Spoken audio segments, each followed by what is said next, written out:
ସମସ୍ତ +2 ଛାତ୍ରଛାତ୍ରୀମାନଙ୍କ ପାଇଁ ଆସିଲା ଏକ ଖୁସି ଖବର। ଆଜି ପ୍ରକାଶ ପାଇବ +2 ପରୀକ୍ଷା ଫଳ। ଅପରାହ୍ନ 4ଟାରେ ସମୟରେ ପ୍ରକାଶ ପାଇବ। ଗୋଟିଏ ଦିନରେ କଳା, ବିଜ୍ଞାନ, ବାଣିଜ୍ୟ ଏବଂ ଧନ୍ଦାମୂଳକ ଶିକ୍ଷାରେ ପ୍ରକାଶ ପାଇବ ଫଳାଫଳ ନେଇ ଶିକ୍ଷାମନ୍ତ୍ରୀ କହିଛନ୍ତି। ଆଜି ପ୍ରକାଶ ପାଇବ ଯୁକ୍ତ 2 ପରୀକ୍ଷା ଫଳ। ଅପରାହ୍ନ 4ଟାରେ ରେଜଲ୍ଟ ପ୍ରକାଶ ପାଇବ। ଗୋଟିଏ ଦିନରେ କଳା, ବିଜ୍ଞାନ, ବାଣିଜ୍ୟ ଏବଂ ଧନ୍ଦାମୂଳକ ଶିକ୍ଷାରେ ପ୍ରକାଶ ହେବ। ଆପଣମାନେ www.result.odisha.gov.in ରେ ଆପଣମାନେ ଜାଣିପାରିବେ। ଆଉ ଗୋଟେ ୱେବସାଇଟ୍ ହେଲା chssgodisa.nic.in ଜାଣିପାରିବେ।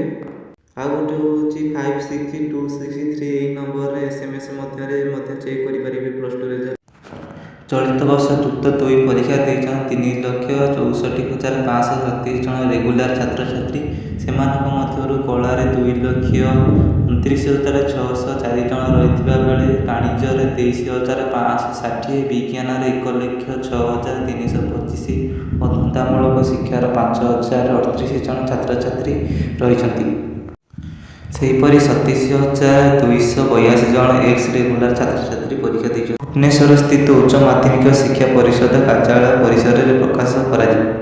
ଛାତ୍ରଛାତ୍ରୀମାନେ ବୋର୍ଡ ୱେବସାଇଟ୍ result.odisha.gov.in ନଚେତ result.digiloccer.gov.in ରେ ପରୀକ୍ଷା ଫଳ ଦେଖିପାରିବେ। ଭିଡ଼ିଓଟି ଭଲ ଲାଗିଥିଲେ ଲାଇକ୍ କରିବେ, କମେଣ୍ଟ କରିବେ ଆଉ ଚ୍ୟାନେଲକୁ ସବସ୍କ୍ରାଇବ୍ ନ କରିଥିଲେ ସବସ୍କ୍ରାଇବ୍ କରିଦେବେ।